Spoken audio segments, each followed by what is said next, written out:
Еве назад во студиото се враќаме со информациите за пензискиот систем во Република Македонија. Мислам, господин Здравков, дека можеме да одиме, бидејќи и мене некако не ми е јасно видови на права, видови на пензии, станува збор тука дека имаме инвалидски пензии, имаме други. Во кој смисол реформите тука има улога? Па да, имат влијание реформите, бидејќи одредени услови се ставија да се исполнат кумулативно за да може да оствари тоа право. Во претходниот пензиски систем право на пензија, на старосна пензија се остваруваше со исполнување на еден услов, а тоа е стаж. Значи, полн стаж, маж 40 години, жена 35 години, кој ќе направи без разлика дали има колку е стара, може да го оствари правото на пензија или обратно да оствари старосната граница, а со самиот систем се зголемуваше таа граница, нели во 10 години. Сега 62 жена, 64 за маж, значи тогаш и со 62 или жена и 64 требаше да има минимум 15 години работен стаж за да го оствари право во тој систем. Значи, еден од условите требаше да биде исполнет од тој дел. Додека сега, за остварување старосна пензија мора двата услова кумулативно. Значи, и старост да се постигне и минимум 15 години работен стаж. И да имаме 15 години, односно, имаме пол стаж, кој го викаме тој 40 години за маж и 35 за жена, а нема до старост 64 до 62, не може да го оствари правото на пензија. Значи, кумулативно, кој зборувам, заедно во исто време да бидат исполнети и двата услова. Да се вратиме на ова само гледачот да не чека. Добро вечер, повелете. Добро вечер. Добро вечер. Имаме едно прашање за Гостино. Прво поздрав на вас и на Гостино. Благодарам, повелете. Да ми одговоре Гостино, 2015 година кидам у пензија на 15 јануар со 42,5 години стаж и плюс 2,5 години бенефициран.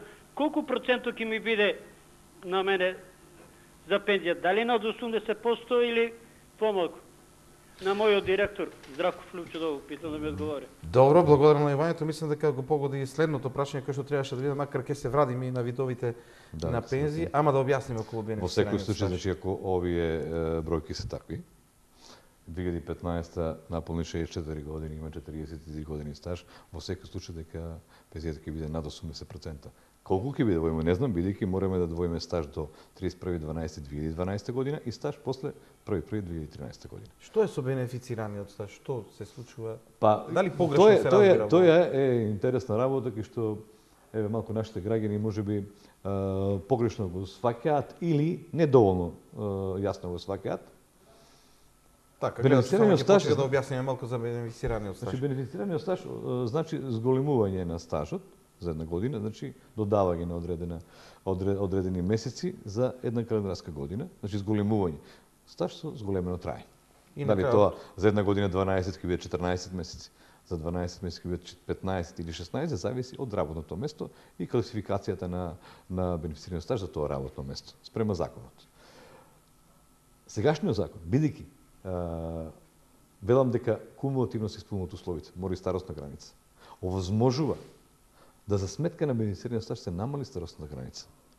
Значи тука бенефицираниот стаж носи два бенефита. Едниот влегува го зголемува вкупниот стаж, големува, тука нема никаква приметба, че го зголемува и понапред го зголемува и сега го зголемува, но втора работа ја намалува старосната граница под одредени услови. Значи не мора да чека 62 и 64. Не мора да чека, значи под одредени услови ја намалува старосната граница. Значи да дефинираме. Стажот се зголемува, тука нема дилеми. Меѓутоа вториот бенефит е намалувањето. Како се намалува сега? Како се намалува? Значи стажот се зголемува и излезува 40 години. Така. Редовен 35 со бенефициран 40 години. Така. Карикираме ги бројките. Сега, од степено на зголемувањето на кој го има самиот осигуреник на бенефицираниот стаж и времетраењето на работа на место со бенефициран стаж, зависи колку години ќе биде намалена старосна граница. Еве пример. Ако некој работел на работно место со каде што степен на зголемување е 12-14, значи за 12 месеци се смета 14 години, мора да има работено најмалку 6 години, 6 години, половина, значи, за да се намали една година. 12 години, 2 години. 18, значи мора да биде 6. Така. За 10 години пак една година ќе се намали. Станува збор за колку време на работното место Така, работно место со зголемено траење. специфично за бенефициран стаж. За тоа работно место. Така, да вклучиме гледачот, ќе се вратиме доколку има прашање на оваа тема. Добро вечер, повелете. Ало, добро вечер. Се извинувам што почекавте, повелете. Ало, добро вечер. Добро вечер. Ве слушаме. Поздрав до вас и до гостино. Да, повелете. Сакам едно прашање до управникот на ПИОМ, господинот Љубе. Изволте. Колку изнесува коефициентот кој се добива основницата на пензија? Оти напред беше 1,4, 1,5, сега колку изнесува тај коефициент за да се добие таа основница на пензија? Добро. Благодарам. И како влијае? Ако добро го разбрав, коефициентот. Ние зборуваме за заменска стапка за година стаж, која до 2012 година беше 1,8% за една година. Значи, за 15 години стаж е 35%, натаму за 16 се добива 1,8, па на 17 1,8 и така се добива до 40 години 80%. Секој кој навршил стажот до 31.12.2012 година оди со заменска стапка од 1,8% на годишно ниво. Од, како што реков, од 2013 е 1,6, со тоа што не се максимира процентот. Значи, може процентот да оди над 80%. Ова е 1,5 као проценти одамна на мене не ми се познати. Имаме ние и други коефициенти на усогласување на пензиите, кои се вршат два пати во годината, и тие зависат од порастот на трошоците на живот, значи си има формула, според која се врши усогласување на самите пензии, и тие проценти од година во година може да бидат различни, значи сепак од податокот кој го дава статистика, и според тој се усогласуваат пензиите. Ако мисли на тоа не можеме да кажеме оваа година, се ние правиме привремени решенија за пензија. Секој што оствари правото во оваа година, 2014 година, немаме статистички податоци за последното. Тоа се усогласува веројатно. И после ќе правиме конечни решенија со коефициентот кој ќе се даде од самата статистика. Така. Добро вечер. Повелете, добро вечер.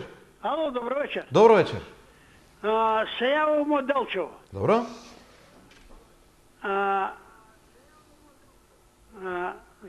Едно прашање до вас. Добро. Ќе бидам краток. Дали може моето прашање до вас да дојде до ушите до Никола Груевски? Кажете вие, па ќе видиме. Се слуша, се гледа се. Вака. Вака сега, Тони. Ало, Тони. Ве слушам. Ве слушам, повелете. Еден леп во продавницата е... Ало? Да, ве слушам. Еден леп во продавницата е 25 динара. За мене, јас имам 8.000 динара пензија. Добро. Комшијата мој другарот има 30.000 пензија. Покачувањето во проценти 5%. Ќе извините оти така се изразувам. Нема проблем, нема проблем. Сега мене ме интересира како...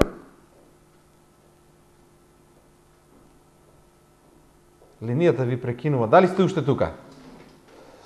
Јас мислам дека разбирам што сака да каже. Го разбирам прашањето и јас. Дали зголемувањето треба да оди процентуално за сите или... Да, и дека со тоа ќе се зголеми распонот. Јазот ќе се зголеми уште повеќе. И тоа, ако гледачот се секава, сигурно се секава, од кога почна зголемувањето на пензиите, знаете дека имаше комбиниран начин, значи поголем процент се качува малите пензии, а помал процент големите пензии. Значи се мислеше и на тоа. Значи во почетокот на реформите, значи до поголем, значи помалите пензии се качија за 40%, помалите за 20%. Ово поголемите, извините. Значи помалите одеа со поголем процент. И сега може да кажеме некој, јас еден пример, баш денес забележав на една пензија која во 2005 година изнесува 10.000 денари, сега е 17.000 денари. Значи, еден чист пример на она што значи тоа покачување на тие пензии.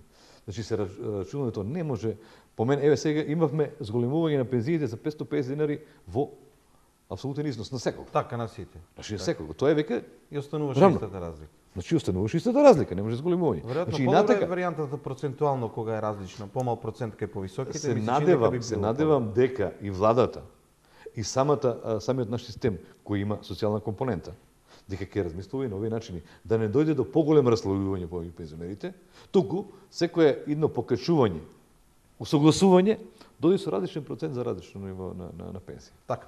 Режија, мислам дека е време за вториот блок на реклами, бидејќи влегуваме во последната фаза од нашата емисија. За оние кои што ги интересира, не гледаат нас, не гледале Ракомет, Македонија загуби со 29-27. Ние говориме за пензискиот систем, се враќаме по рекламите.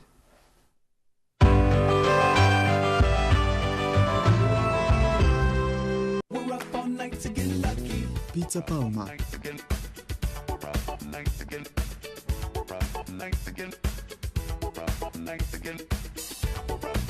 Освоите го задоволството на секој ден.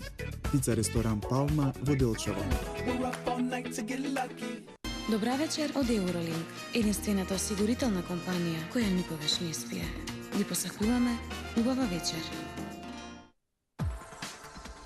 Избор на гуми кои најцврсто се држат за секоја површина. Мишелин, Клебер, Корморан, Тигар и други. Нивно балансирање и полнење со азот. За возилата со голема носивост, ТТГ Питстоп ги нуди Бриджстон, Фаерстон или Корморан. ТТГ Питстоп, стабилно на секое место и во сите услови. Единствено место каде минусот е плюс. Жешка ценовна акција на ПСС Хум центарот во Штип. 20% за расвета, 10% за електрика, 10% за сите домакински апарати, 15% за водовод и санитарија и 15% за асортиманот на целата бела техника. ПСС Хум центар Штип. За подобра понуда не сте слушнале.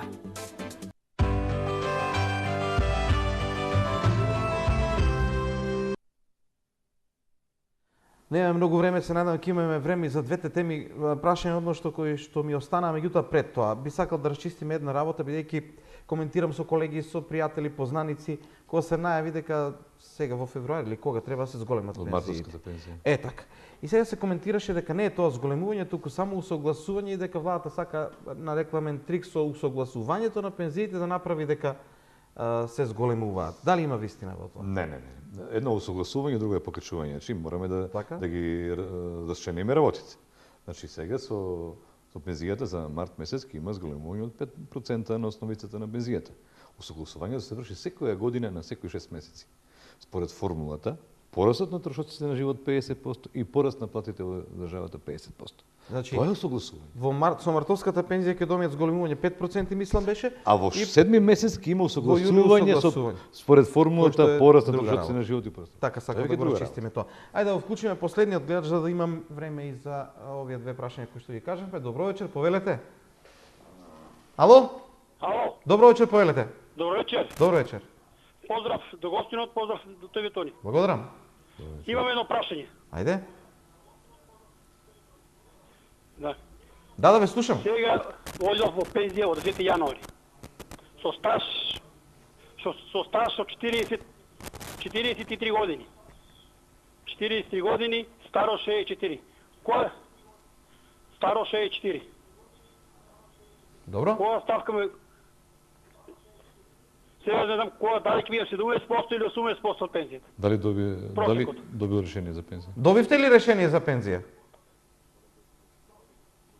Ало? Молим. Дали добивте решение за добив, пензија добив, веќе? Да, добив. И што имате во него? Да, добив решение за пензија. Која е ставката или? Така, не, добро. Значи вака, би сакал да остане Останете на линија, бидејќи може да прашам некоја работа. Бидете на линија. Како што рекол пред тоа, дали ме добро следевте, со измената во законот, стажот до 31.12.2012 година се зема процентот каков е до тамо стажот. Значи, ако е 40 години, до тогаш имате 80%. На другиот стаж од 2012-2013 наваму, добивате на една година стаж 1,6%. Сега не знам, може би да го видам решението, ќе ви кажам точно. Меѓутоа, значи не знам колку сте имале на 31.12.2012 година и колку после тоа сте направите стаж, за да ви кажам, инаку решението кој сте го добиле, господине, мислам дека е во ред. Ако нешто не е јасно, јас секого од каде и да е, го поканувам во мојата канцеларија на консултации, се додека не е поминал рокот за жалба. Значи имате рок за жалба 15 дена од приемот на самото решение. Значи, дали на телефон, дали во мојата канцеларија повелете, ќе се дообјасниме и мислам дека ќе ги разјасниме работите. Ако сте уште овде, Добро, благодарам. благодарам, многу пријатно. Не ни останува многу време, токму затоа реков, ајде најпрвен за отписот, законот за отпис на камати, колку е ова поврзано и колку ова влијае на стабилноста на и кои се ефектите? Веќе дојдевме до финансиски до прибирањето на средствата за така, затоа што нели она што една што прашав беше дека често пати се вели има дупка во фондот, ќе дојдат во прашање пензиите, а фала Богу не се задоволени. Значи и понапред и во при основањето на Република Македонија постоеше голема финансиска недисциплина. При плаќањето на придонесите, знаете дека 97 година имаше дисконтно плаќање за да може колку толку се прибира средства, па на рати, голема дука, па на рати така натака. Секогаш претпоставувам дека владата има сенс за стопанството и одреден момент прави одредени остапки, што по мене можеби се добре, меѓутоа имаме добри плаќачи кои плаќаат сепа на нив, тие се бунат и рекат чекај, ние стално плаќаме, па на нас ништо не се доделува, така натаму. Последниот закон беше закон на отпис на камати. Значи, секој оно што во одредениот период кој беше предвиден со закон до 30.11 и се пријави, значи мора да се пријави, ако не се пријави, значи нема ни жалба да плаќа. Се пријави и до 30.11 го плати целиот нето долг до денар. Се ослободуваше од каматата. Во Република Македонија се наплатени околу 4,5 милиона евра на таа основа, од кои да се пофалам дека Штип учествува со едно 35% од таа сума. Тоа значи прилив кој што во обични случаеви, ако не беше законот, немаше да биде направен. Пример. Нашата фирма Баргала во Штип плати 100 милиона денари, за 3 години не плати придонеси, го регулира стажот на вработените. Значи, работата е дека ако можеби ќе се чекале поголеми пари кои што ги немало, ама вака се земало она што е основицата. Основицата се зема 100%. Системот не е доведен во прашање. Не е доведен. Така го сваќам јас. Бидејќи ние тие средства, можеби тие фирми кои отидаа во стечај ликвидација, никому ништо не средства. Така, по-доброто решение. Ни средства во фондот, ни стаж на работеници. Последното мое прашање, денешен вест вели до 14 февруари пријавување за бесплатна бања, од 2010 започнат 27.000 пензионери, лани се јавиле, 5.000 добиле. Годинава до 14 февруари околу овој проект малку јако имаше различни коментари околу проектот за бесплатно скијање, имаше шеговите коментари. Ако таму има место за размислување, овде мислам дека нема околу успешноста на проект. Ова акција е многу популарна кај пензионерите. Така? Може да дојдете да снимате дека не се веќе неколку дена е наплив на пензионери кои се пријавуваат за ова услуга која ја нуди владата, односно Министерството за труд и социјална политика. Ние сме само, да кажам така, оператор технички на таа услуга. Пензионерите добиваат 6 полни пансиона, 6 полни пансиони, еден лекарски преглед и бањска нега во тие 7 дена, 6 ноќи, 7 дена, 6 полни пансиони. Ова е веќе 5-та година како се организира и ви велам, интересот е многу голем. Луѓето се некои што не добијат незадоволни, меѓутоа секогаш според софтвера се бираат оние кои што сега не биле.